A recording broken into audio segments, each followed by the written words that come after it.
Mukunda jewellery మొట్టమొదటి factory outlet హనుమకొండలోనే అతిపెద్ద jewellery mart December 14న గొప్ప ప్రారంభం. నమస్తే రమగారు. నమస్తే జయ. రమగారు, పీరియడ్స్ లో కొన్ని పనులు చేయమంటారు, కొన్ని పనులు చేయకూడదు అంటారు. అసలు పూర్వకాలం అయితే చక్కగా ఆ 5 రోజులు ఒక పక్కన కూర్చోబెట్టి పూర్తిగా రెస్ట్ ఇచ్చేవాళ్ళు, శరీరానికి మనస్సుకి కూడా. దానికి ప్రత్యేకించి ఒక ఆహారం కూడా తీసుకునేవాళ్ళు, అంటే సాత్విక ఆహారం తినాలి, అలాంటి నియమాలు కూడా ఉన్నాయి.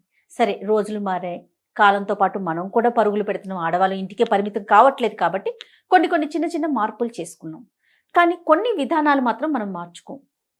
ఫర్ ఎగ్జాంపుల్, పచ్చళ్ళు పట్టుకోకూడదు, లేకపోతే బీరువా పట్టుకోకూడదు. బీరువా పట్టుకోము, కూడదు ఏమో నాకు తెలియదు, కానీ తీయము, అన్నిట్లో చేతులు పెట్టేయము, ముఖ్యంగా పూజ చెయ్యము, పూజ గదిలోకే వెళ్ళాం. ఊడ్చే అవకాశం లేకపోతే అలా వదిలేస్తాం. పూర్తిగా అయిపోయిన తర్వాత స్నానం చేశాకే మనం అటువైపుకి వెళ్తాం. కానీ ఈ మధ్యకాలంలో కొన్ని సోషల్ మీడియాలో నేను చూస్తూ ఉన్నాను అమ్మగారు, ఎందుకు చేయకూడదు, తప్పేంటి, ఇది కూడా భగవంతుడు ఇచ్చిందే కదా, మొత్తం ఆయన బిడ్డలమే కదా, చేస్తే ఏమవుతుంది, నేను ఇలా చేసేసాను, నాకేం కాలేదు, నేను చాలా హ్యాపీగా ఉన్నాను, ఇలాంటి కామెంట్స్ చూస్తూ ఉన్నామండి. మీరు ఏదైనా చెప్తారా నాకు? కొన్ని విషయాలు ఎందుకు మాట్లాడుతూ ఉన్నామో తెలియకుండా మాట్లాడుతూ ఉంటాను జయ. సోషల్ మీడియా వచ్చాక మనకి ప్రతిదాని గురించి ప్రతి వాళ్ళు ఆడలేదు, మగలేదు, చిన్నలేదు, పెద్దలేదు, అన్నీ మాట్లాడేయాలి, అన్నీ అడిగేయాలి, అన్నీ చెప్పేయాలి, ప్రతిదీ చూపించేయాలి. ఏదనిపిస్తుంది అనిపిస్తే ఏ ఊహ వస్తే ఆ ఊహ. ప్రతిసారి నేనైతే నాకు ఒక ట్యాగ్ లైన్ ఉంటుంది, ఫాలో యువర్ ఓన్ రిలీజియన్. నీ సొంత విధి, సొంత ధర్మం. మీ ఇంట్లో నీ ముందు వాళ్ళు ఏం చేశారో అది ఓకే. నీ పక్కన ఉన్న వాళ్ళు, నీ ఫ్రెండ్స్ ఎవరో, మేము ఇట్లా చేస్తాం, మీరు ఎట్లా చేయరా, ఎట్లా చేయకపోతే తప్పు, పాపం, అదేదో పాయింట్లు. ఈ పాయింట్లతోటి వీళ్ళేమో కాంప్లికేటెడ్గా అయిపోయి బోళ్ళని కాంప్లికేషన్స్ వచ్చి ఓసీడీలు వచ్చేసి పిచ్చి వెర్రి ఎత్తిపోయి జబ్బులు చేసి చచ్చిపోతున్నారు. ఏమనాలంటే ఒకసారి ఎంత దిక్కుమాలిన మాటలు మాట్లాడతారంటే, దేవుళ్ళు ఎందరు, వాళ్ళల్లో వాళ్ళకి తేడాలు. ఈ పూజలు మేము చేయకూడదు, 3 రోజులు చేయకూడదు, 5 రోజులు చేయకూడదు, 7 రోజులు చేయకూడదు, 8 రోజులు చేయకూడదు. ఇదొకటి. నేను 3వ రోజు ఇవాళ నేను గుళ్ళోకి వెళ్ళొచ్చా, నేను అక్కడికి వెళ్ళొచ్చా, సత్యనారాయణ వ్రతానికి నేను వెళ్ళకూడదని నీకు తెలుసు, నువ్వు అడుగుతావు. సోషల్ మీడియాలో అడగంగానే ఒక 5-6 పెద్దక్కయ్యలు ఎబ్బెబ్బే వెళ్ళకూడదండి అంటారు. కొంతమంది ఇంకొంతమంది చిన్నక్కయ్యలు ఎందుకు వెళ్ళకూడదండి, ఏమవుతుంది అంటారు. మీకు ఓన్ విల్లు లేదు, మొదట ఎవరికీ లేదు. సొంతంగా నేను ఏం చేయొచ్చు, ఏం చేయకూడదు అనే ఒక బుక్ లేదు మనకి. మన ఇంటికి ఒక రూల్ బుక్ ఉంది, ఆ చచ్చిన మన ఇంటి రూల్స్ మనం వినం. ప్రతి ఒక్కరికి ఉంటుందిగా, ప్రతి ఒక్కరికి ఇదైతే ఉంటుంది కదా. పీరియడ్ సమస్య ఈ సంవత్సరమే పుట్టింది కాదుగా, సోషల్ మీడియాతో పుట్ల, అది అనాదిగా దాంతోటే మనం బతికుంటున్నాం, మనం ఉన్నాం, అసలు అంతే కదా, అనాదిగా ఉన్నదే కదా. ముందు నుంచి ఫాలో అయ్యే వాటిలో అమెండ్మెంట్లు చేరుతూ వస్తూనే ఉన్నాయా.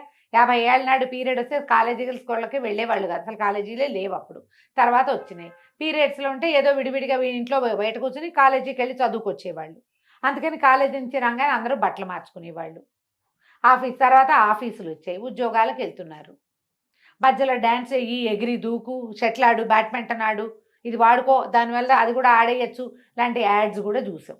అవును, ఇది కరెక్టా, అది కరెక్టా, పీరియడ్స్లో ఏం ప్యాడ్స్ వాడాలి అనేది ఓ విస్తృతమైన చర్చలు చేసాం అందరం, పిల్ల మేక ఎవరిని వదిలిపెట్టల, పెద్దవాళ్ళు చిన్నవాళ్లతో సహా. అక్కడి నుంచి ఈ గోల. ఇప్పుడు పూజ ఎందుకు చేయకూడదు, నేను చేశాను, this is my first day, I'm doing puja లాంటి వ్యవహారాలు కూడా వచ్చినాయి. అమ్మ, 2 ప్రధానమైన విషయాలు మనం తెలుసుకోవాలి. మనం రోజువారీ క్రియల్లో మాట్లాడదాం. మొదట, నువ్వు స్నానం ఎప్పుడు చేస్తారు జనరల్గా అందరూ? ఉదయమో మధ్యాహ్నమో చేస్తాం, ఎలా కుదిరితే ఎట్లా. దాని తర్వాతే భోజనం చేస్తారు కదా. అన్నం తినగానే మీరు స్నానం చేస్తున్నారా ఎవరైనా? అన్నం తిని స్నానం చేయకూడదు, బేసిక్ రూల్ తెలుసు కదా. అవును. ఎందుకు? దానికి ఒక క్వశ్చన్ ఉందిగా, సైన్స్. ఏమిటి? అన్నం తిన్నాక మనం పొట్టలోకి ఇంత ఆహారం పడేస్తే శరీరంలో ఉన్న రక్తం అంతా వెళ్ళి ఆ పొట్ట మెషిన్ మీద పనిచేస్తుంది. అవును. ఇలాంటప్పుడు నువ్వు నీళ్లు పోసి ఆ మెషిన్, వేడెక్కి ఉన్న మెషిన్ మీద పెన మీద నీళ్లు చల్లినట్టుగా నువ్వు నీళ్లు పోస్తే డైజెషన్ ప్రోగ్రామ్ ఆగిపోయి జబ్బు చేస్తుంది. ఇది అందరు ఒప్పుకుంటారు కదా, బేసిక్ రూల్. పిల్లలకి కడుపు నిండా పాలు ఇచ్చి లేదా బాగా చక్కగా సెర్లాక్ తినిపించి నీళ్లు పోతే కక్కేస్తారు, తెలుసు కదా అందరికి. అవునండి కదా. ఇప్పుడు పీరియడ్ టైం అందరికీ రాదు, కొంత మగవాళ్ళకి అస్సలు 0, ఓన్లీ ఆడవాళ్ళకి. 10 ఏళ్ళు దాటిన తర్వాత 50 ఏళ్ళకి 55 ఏళ్ళకి దగ్గరలో ఈ మొత్తం పీరియడ్ అంతా ప్రతి నెల ఈ ఋతు అవస్థ ప్రతి ఆడవాళ్ళకి వస్తుంది. ఋతుస్రావం అత్యంత సహజమైన క్రియ. స్త్రీ శరీరంతో చేయబడుతుంది అది. నెలంతా మీ శరీరం ఏం చేస్తుంది, ఒక 20 రోజుల పాటు పనిచేసి స్త్రీల లోపల గర్భధారణకి అనువుగా ఒక బ్యాగ్ని ఏర్పరుస్తుంది. అవును. దాని పని అది చేసుకుంటూ ఉంటుంది దాని సిస్టమ్ ప్రకారం. ఎప్పుడైతే గర్భధారణ సమయం దాటిందో, ఎప్పుడైతే ఓవ్యులేషన్ పీరియడ్ దాటిపోయింది, అక్కడ ఏమి ఓవ్యులేట్ అవ్వలేదు, ఏం అవ్వలేదు, గర్భావస్థ రాలేదు, తర్వాత ఏమవుతుంది, షెడ్ అయిపోయి దాని అంతటా అది ఊడిపోయి దాని ఏ ముచుకకి అది పట్టుకుని ఉన్నదో ఆ బ్యాగ్ అది వదిలేస్తుంది. అది స్లోగా బయటకు వచ్చేస్తుంది, డిశ్చార్జ్ అయిపోతుంది. డిశ్చార్జ్ అయ్యి సహజంగా అత్యంత సహజమైన క్రియ. దీని గురించి వెగటుగా మాట్లాడడానికి వీల్లేదు, ఎందుకంటే నీ బతుకు దాని మీద ఉంది, మనుషుల పుట్టుక దాని మీదే ఉంది, దాన్ని గౌరవించి తీరాలి. ఈ షెడ్ చేసే టైంలో శరీరం లోపల ఎక్కడో ఉన్నది, అది ఒక మార్గం ద్వారా నిదానంగా అది బయటకు వచ్చేటప్పుడు శరీరంలో ఉన్న క్రియలన్నీ స్లో అయ్యి ఈ క్రియకి దోహదం చేస్తాయి. సైన్స్ డాక్టర్లు కూడా చెప్తారు కదమ్మా, ఏ డాక్టర్ గైనకాలజిస్ట్ అయినా చెప్పేదేగా. పీరియడ్స్లో రెస్ట్ ఇవ్వండి అని చెప్పే డాక్టర్లు లేరా? ఉన్నారు, 100% ఉన్నారు. అవసరమైతే చేయండి అమ్మా, అవసరం లేకుండా మీరు సీనియర్ గైనకాలజిస్టులు 100 మంది ఇంటర్వ్యూలు చూస్తాను చేయా నేను. అవునండి, గైనకాలజిస్ట్ అనగానే ముందు అదే వింటాను నేను మిగిలిన మానేస్తా. పీరియడ్ టైంలో సాత్వికంగా తినండి, గైనకాలజిస్ట్ చెప్పకర్లా, మన ఇంట్లో ఉన్న ముస్సిలి మా అమ్మ కూడా చెప్తుంది. అవును, హాయిగా లైట్ ఫుడ్ తినండి, రెస్ట్ తీసుకోండి, ఓ పక్కన ఉంచండి. కొంతకాలము దీని మీద అవగాహన లేక వీళ్ళని స్నానాలు చేయనివ్వకుండా ఒక మురికి చీకటి కొట్లలో వాళ్ళని చూస్తేనే పాపం అన్నట్టుగా జరిగింది. నేను కాదని అన్నం, ఒక రకమైన అవగాహన లోపమే కానీ అసలు క్రియ మాత్రం చేశారు, వీళ్ళకి రెస్ట్ మాత్రం ఇచ్చేవాళ్ళు. అవును, దీనికి ప్రధానంగా కావాల్సింది రెస్ట్. అది జరిగింది, అదైతే జరిగేది. వాళ్ళని ఇంటి పనులలోకి రానివ్వకుండా ఓ పక్కన వచ్చారు, చూస్తేనే పాపం అన్నట్టుగా ప్రవర్తించిన వాళ్ళు కూడా కొంతమంది ఉన్నారు. వాళ్ళకి అవగాహన లేక, అది ఎక్కడ పర్సెంటేజ్ తక్కువ కదండి, చాలా తక్కువ. ఆ ఒకటి హైలైట్ చేసి మాట్లాడకండి దయచేసి, మీరెవ్వరూ ఆ పరిస్థితుల్లోకి వెళ్ళాల. ఇప్పుడు సమాజంలో ఉన్న వాళ్ళు ఎవరు దాన్ని చూసిన వాళ్ళు చాలా 10% కూడా లేదు. అవునండి, ఇప్పుడు ఈ మాట్లాడే వాళ్ళు ఎవరికి దాని గురించి తెలియదమ్మా. అక్కర్లేని మాటలు అవన్నీ పక్కకుంటే సరిపోతుంది. అయిందా? ఇప్పుడు ఇది డిశ్చార్జ్ అయిపోతుంది నిదానంగా. అప్పుడు నువ్వు తిండికి ఎక్కువ అవి ఇవి తినేసి వృక్ష పదార్థాలు తిని పొట్టకి పని కల్పించద్దు. నీ గర్భంలో పొట్టలో వేరే క్రియ జరుగుతోంది, దాన్ని స్లోగా జరగనివ్వు, జరిగిపోతుంది దాని దారినది. అయిపోయాక 4 రోజులు అయితే జనరల్గా పాత రోజుల్లో 3 days ఫుల్ బ్లీడింగ్ అయ్యేది, ఇది లెక్క. 4వ రోజు స్వల్పంగా ఉండేది. 5వ రోజున మార్నింగ్ 5వసారి స్నానం చేస్తే 5th day మార్నింగ్ మీరు తల స్నానం చేస్తే మీరు పూజ చేసుకోవచ్చు, ఇది చేసుకోవచ్చు, అన్నీ చేసుకోవచ్చు అనే విధి ఎప్పుడు ఉండేదంటే, అప్పట్లో ఆడవాళ్ళు వంగి లేచి కూర్చుని నీళ్లు పట్టుకుని నీళ్లు తెచ్చుకుని కూర్చుని గొంతు కూర్చుని వంట చేసి బావిలోంచి నీళ్లు తోడుకుని చల్లటి నీళ్ళ స్నానం చేసి వాకిళ్ళూడ్చి బియ్యం దంచి ఇన్ని పనులు చేసేటప్పుడు ఈ 4 days ఖచ్చితంగా ఉండేది. నాకు కూడా తెలుసు, నా సొంతంగా కూడా.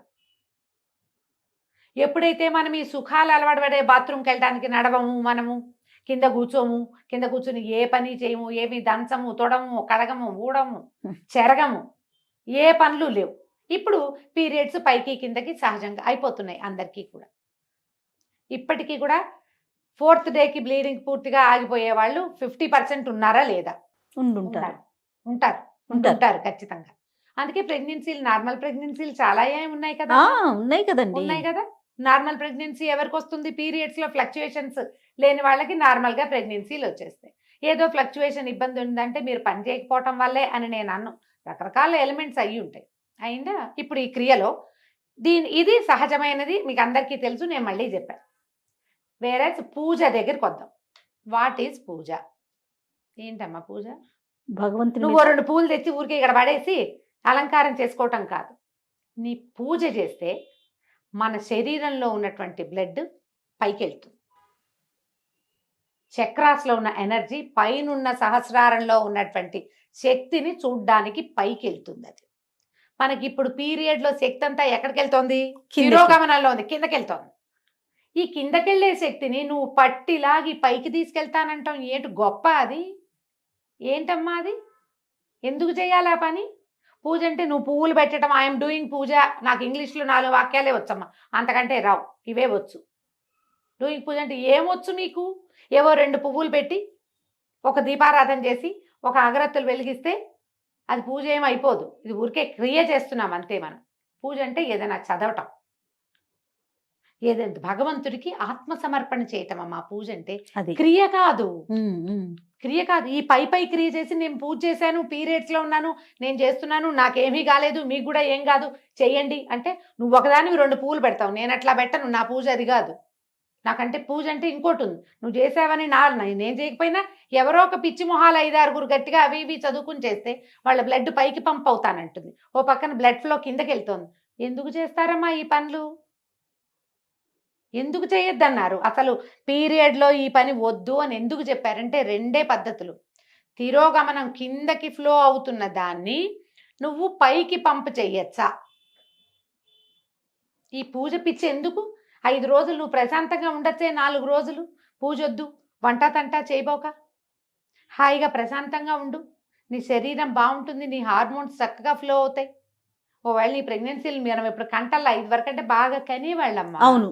ఇప్పుడు కనడాలు లేవు, ఎవరు 1, 2 కంటాం. కొన్ని అసలు ఆ 1 కూడా వద్దనుకునే అవి కూడా తయారైనాయి ఇప్పుడు, అవి వద్దని. కానీ మీకు మీ శరీరం తన పని చేస్తుంది. బుద్ధి నీది, వద్దనుకునే బుద్ధులు మనవి. శరీరానికి మాత్రం దాని ప్రకృతి ధర్మం ప్రకారం ప్రతి నెల అది రెడీ అవుతూనే ఉంటుంది. నువ్వు వద్దన్నా అది మాంద కదా. నువ్వు అదేం చేస్తుందో దాన్ని చేయని, అది ఏ రకంగా వెళ్తుందో దాన్ని వెళ్ళని వాళ్ళు. కానీ నీ ఐడియాస్ తోటి శరీర ధర్మాలని పాడు చెయ్యొద్దు. పూజ చేస్తే నాకేమీ కాలేదు, నాకేమీ కాదు అన్న నమ్మకం నీకుంటే నువ్వు నీ ఇంట్లో చేసుకో, దాన్ని ఫేస్బుక్లోను వాటిలోనూ పెట్టకు. నేను కొన్ని ప్రశ్నలు ఎప్పుడు ఎదుర్కొంటాను జయ.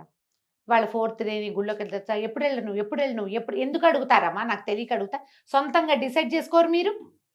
ఇది మీ పర్సనల్ థింగ్ కదా. అంతే నాకు కదా ఎంత కోపం వస్తుందో జయ. అంటే ప్రశ్నలు అడిగితే మీ కోపం వస్తుందా? పెద్దవాళ్ళు మీరు ఇలా మాట్లాడచ్చా అంటావు, అంటారు రమ్మగారు. నువ్వు అదే కూడా అంటావు. అవును, నువ్వు కూడా అదే మాట అంటావు.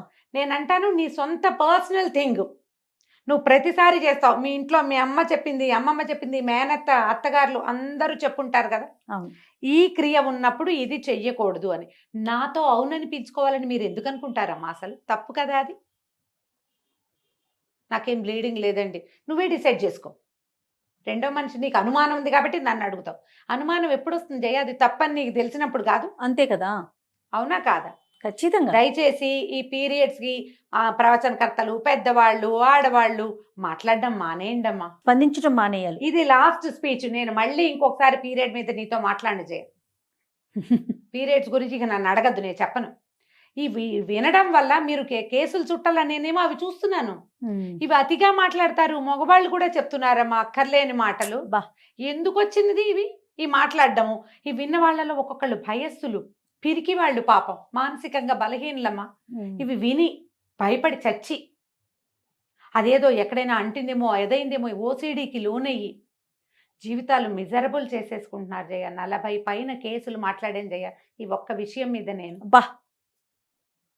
40 కేసులు భాగం పైనే. ఒట్టి శుభ్రత అది కాదు, పీరియడ్ రిలేటెడే చచ్చిపోవడానికి సిద్ధమయ్యే కేసులు చూస్తున్నా నేను. సూసైడ్లు చేసుకుంటున్నారు, దాంట్లోకి వెళ్ళిపోతున్నారు.